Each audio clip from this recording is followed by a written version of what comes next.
What's going on, people? We are Tottenham TV here, back here for another Tottenham update video. We've got some transfer news to talk about, we've got some loan watch to talk about, and we've got some quotes from Eric Dier and Daniel Levy to talk about. Let's start off with the transfer rumours, and let's start off with a report from David Ornstein of The Athletic, and he is claiming that Tottenham are interested in Leipzig, Salzburg's Dominik Szoboszlai, who has a release clause of 22.6 million, and I believe from January teams are ready to put in bids for him. No, apparently this deal has to be wrapped up quite early. By January the 1st, I meant. Sorry. Yeah, you have to have a bid in by like January the 1st or something. Or there are a lot of pertaining factors to this deal that need to be in place to activate the release clause. Mm-hmm. I believe you have to have shown interest or something by next Tuesday or so. For that price.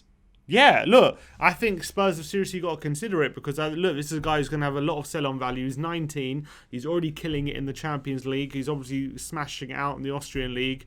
Whether or not you can say, oh, it's too easy or not, but the fact that he's doing well in the Champions League shows that he can live in that level. He's a player who's quite versatile. He can play attacking mid, he can play centre mid. He can definitely be a good option for us, and definitely for the long term. And this is one of those ones where I fear if we don't just snap him up for that relatively cheap price, we might be thinking what could have been if he goes on to become a world star. But at the same time, he's not really needed at the moment. You know, Lo Celso and Ndombele doing a great job. We've also still got Dele Alli on the books. Do you think that he will go to one of Europe's top clubs and command a starting place straight away? He's probably one of these that will kind of have to bed in anyway. I reckon he's one, a bit like Dele Alli, who could very easily burst onto the scene. I really do think that. I think he's very, very talented, highly talented player.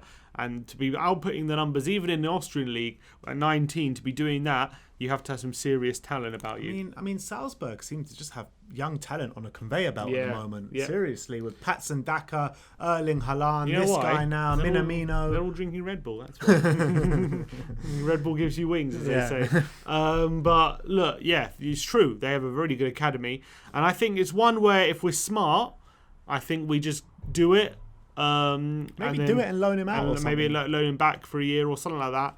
Because I think he's going to be a star. But I think Levy is probably looking at this one and thinking, doesn't have to get it done. It's not an urgent player that we need right now. As I said, we've got Lo Celso and Ndombele and Dele who play in very similar positions, so he's not exactly commands an immediate place in the squad. Is it a bit similar to the Jack Grealish deal? Could have snapped out for 4 million. Now you can't get him for less than 50. That's it. That's what I'm saying. It will probably be that if we don't get him. But the fact of the matter is we don't need him. So will Levy spend the money on a player we don't need? Remains to be seen. I think it's one where it'll be a smart deal if we get it done.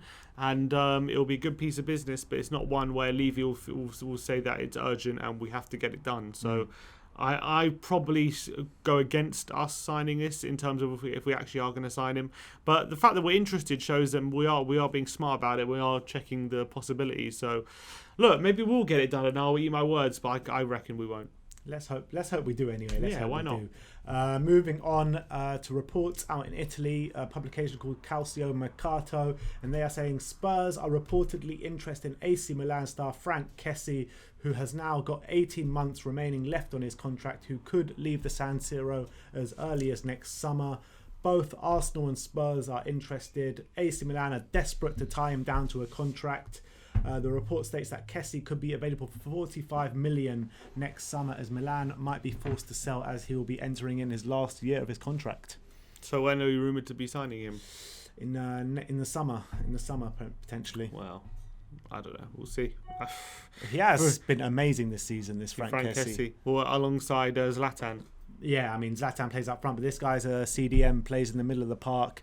They're talking about maybe getting an alternative for Højbjerg, because Højbjerg is being overplayed at the moment, kind of True, thing. He is. So, or even the Sissoko role. Exactly. So it could be a fit for either role. Would that be one that interests you? Sure. I think he's great. I've seen him a few times, and I think he's a really big beast in that centre of the park. Look, 45 million.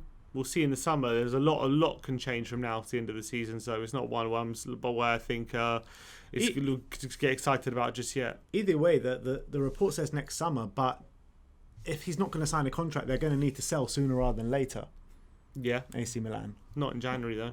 Maybe, though, if he makes it clear that he's not going to be signing that contract, they'll probably get more money in January than they can in the summer. Yeah, probably a bit more, but I don't know. I can't. We're definitely not going to sign him in January. I can guarantee you. Yeah, I know 45 that, million. We ain't signing anyone for 45 million in January. You can take that to the bank for free. Maybe Skriniar. No, we're not spending. If we sign Skriniar, we're not spending 45 million. And telling you that right now, you're not spending 45 million in January. We're not doing that. But look, Frank Kessie, of course, if he's available in the summer and for a decent price, and Levy's willing to pay it, and he'll be a very good addition to the squad, no doubt about it. But look, you can't get too excited about that possibility. With 1 year left in his contract, they probably will be less than 45 million. Yeah, but we're going to get him and Szoboszlai and Sabitzer and Skriniar. Like, we're going to get them all, mate. We're going to get them all. We're top of the list in terms of finances in the Premier League. They've valued Spurs at the highest out of any other Premier League club. What does that mean? Well, in terms of how the clubs run. The club's valued in terms of assets, in terms of stadium, training ground, everything all put together.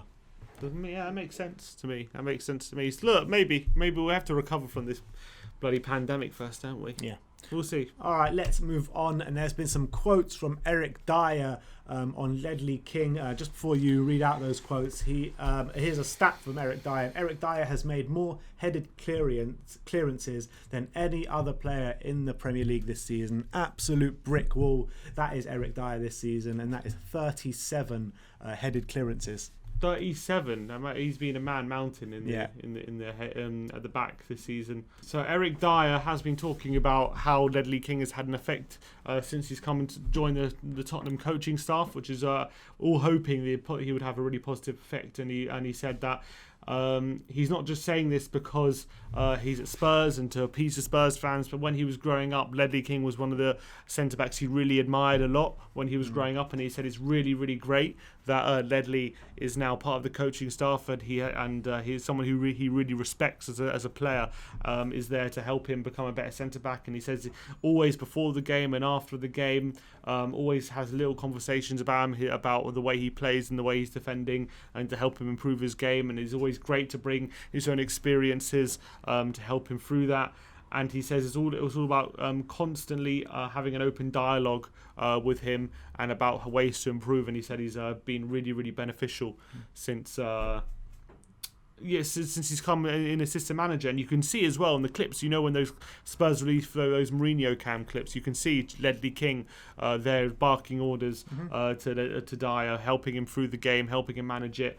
And I think that goes under the radar as well in terms of having no fans in the stadium, how much help that gives to the coaches, because they're able to bark orders on the sidelines and know that the players are definitely going to hear them and understand them, as opposed to when there's 60,000 fans in there where there's no chance the players are hearing anything other than concentrating on their own jobs. Sure. So that's a big element to it. But yeah, Ledley King looks like he's making a very good impact. Yeah, I mean, like you said, I think he's gone really underrated, under the radar. Ledley King, the great work he's doing, everyone. And when I mean everyone, I mean everyone seems to be singing his praises from inside the club. So, absolute legend on the pitch, and now he's becoming a legend off it as well. Yeah, 100%. 100%. Let's move on to Daniel Levy. They've had there was a meeting, wasn't there, with the Supporters Trust and Daniel Levy. There are a few quotes from Daniel Levy regarding this season's transfer window and how well they done. What were those quotes? He was asked by a board member, Kevin Fitzgerald, in the meeting. He was asked how the club's transfer activity was possible this summer due to the coronavirus pandemic and with a new stadium to pay for. Levy replied, He cautioned against judging past performances on future strategy. He felt this had been a window where the club had acted decisively. The club had been fortunate to achieve what it set out to achieve, but there would be other times when this wasn't possible. So I think he's just saying, in the past we've tried to do things and they haven't come off, and we've been criticised for it. But thankfully, this summer, what we've tried to do has come off, and that's why you've seen what we're seeing, and we've acted decisively. Maybe he's get it done more often, Daniel. Yeah, it's true. But is he hinting that maybe in the past I haven't acted decisively, and maybe because he also goes on to say it was then put to leave. Sorry, it was then put to leave on one-on-one board members how it was possible to complete signings a lot earlier than usual in the window, and he stated that Mourinho had been very clear and very decisive in terms of targets, and they entered the window with a clear idea of what they wanted to achieve. Is he hinting that maybe under Poch that wasn't the case? Do you reckon? Maybe, but also maybe that Levy didn't have as much trust in Pochettino as he has in Mourinho. Maybe, but that's not what he's hinting at this. He's saying Mourinho had been very clear and very decisive in terms of targets. Is he saying that Pochettino wasn't clear and decisive? Yeah, but Pochettino, towards the end of his career, kept saying, I don't make the decisions, I don't do this, I don't do that. So it's hard to know what he's hinting at. It's true, but we all know that Mourinho, whenever he goes to a club, he's always very, very clear about transfers and what he usually needs a year, like he did at Chelsea, like he did at Inter, like he did at Madrid. He always kind of needs a year to assess his squad, and then once he's assessed the squad, he knows exactly what the squad needs, and then he goes to the board saying, look, this is what we need if you want to win. You either get me this or we're not going to win. And it's worked at most of the clubs he's been at. And hopefully it seems to be working at the moment right now, but although it's the early days, it seems to be on the right track. And I think and we all said at the beginning of the season, this is what we need. And clearly Mourinho agreed with us. Yeah. At the end of the day, Levy's been chasing Jose for a long time. Yeah. For a long, long time. And there's no chance he's bringing in Mourinho without giving him exactly what he wants. You know what I mean? Because otherwise, what's the point of the whole thing? So look, Levy's done absolute wonders. Jose's doing wonders, and long may it continue. That's what I think it seems like a match that wasn't made in heaven, but it seems to be at the moment. It looks like something that you couldn't see working, but it seems to be Levy has done a good job for Jose so far. All right, let's move on to some loan watch, and let's start off at Millwall as they lost 1-0 to Derby. With Parrott coming on for the last half an hour, unable to influence anything. Less said about Millwall, the better probably at the moment. Yeah, I mean, disgraceful scenes at Millwall on the weekend. The less we talk about that, the better, though. I think it's just absolute disgraceful scenes. Must have been hard for a young player like Parrott to come on in that kind of atmosphere as well. If it was a bit toxic, and I wonder if it was very difficult for him. But I don't know how he did in that last half an hour. But he still hasn't got a goal yet. But I'm hoping he'll come. He's only been a bit part player so far because of injuries. So once he gets back to full fitness, hopefully we'll see the real Troy Parrott. Moving on to Norwich against Sheffield United. Norwich won the game 2-1. Ollie Skip just going from strength to strength at Norwich. Oh my days. This guy is a proper footballer. 94 touches, 93% passing accuracy. And he's not just a CDM as well, because, one chance created, 4 successful long balls as well. So, he's got a lot in his repertoire, this guy. And Norwich at top of the league, am I right? Norwich are still top of the league, I believe. I believe so. I don't think because they pretty much, every time I look at their results, they're winning, aren't they? I don't think they've dropped off. Dropped points the game before this. A draw, though, it wasn't a loss. But look, I'm just going to read out some tweets from Norwich fans about Ollie Skip, and they are really, really good for our ears. And one is, Skip is going to have some career. The lad is incredible. We are very, very lucky to have him.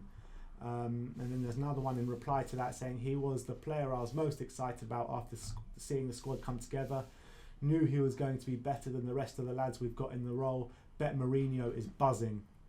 Agreed. Skip is a savvy player for his age. Oliver Skip, what a player. Not had anyone like him since Gary Holt.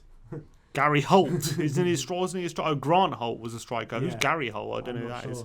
Another one is he's one hell of a player, that Ollie Skip. I mean, with the name like Skip, he was just born to be captain, wasn't he? He was absolutely born to be captain. And the last one is great to see some of the new signings in action for the first time today. Thought Skip was excellent.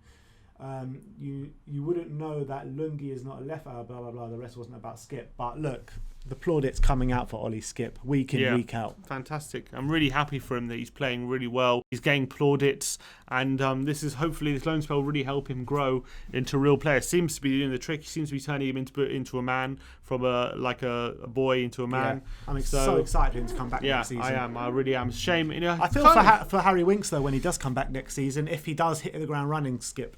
Is what it is. Look, if he's better, he's better. At the moment, he's playing really well. Look, Winks has had good games as well. Let's not say he's been terrible I'm not the whole saying he time. hasn't, but Skip is a natural CDM. Winks isn't, and that's what we need. Yeah, and look, Skip seems very, very mature for his age. Yeah, he seems to be one of the stars of the team, and I think he's going to be a real big player for us going forward. And it's great as well. Just might save us a bit of money. Maybe we don't need Frank Kessie. Maybe after not. all. Maybe not. It's good coming back. And last but not least, let's talk about Ryan Sessegnon as Hoffenheim beat Augsburg last night 3-1. Sessegnon played 90 minutes, and it's interesting note he actually played back in a back four last night as left back, and apparently playing really, really well. Yeah. I mean, he's putting in performances week in, week out, apparently, Ryan Sessegnon, and he got their Fans Player of the Month last month as well. That's really good news. That's really good Ryan news. Sessegnon, that's also really good news. Maybe he's going to push Reguilon for a starting role next year. Yeah, look, that's really great news. It is, because we all know he's a player who is very much a confidence player. Hasn't had a lot of confidence since he's come to Spurs. Had a really, really difficult first season.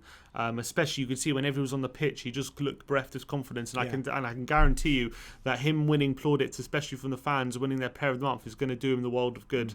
And I saw he got an assist the other week as well. I'm not sure if it was this game or not.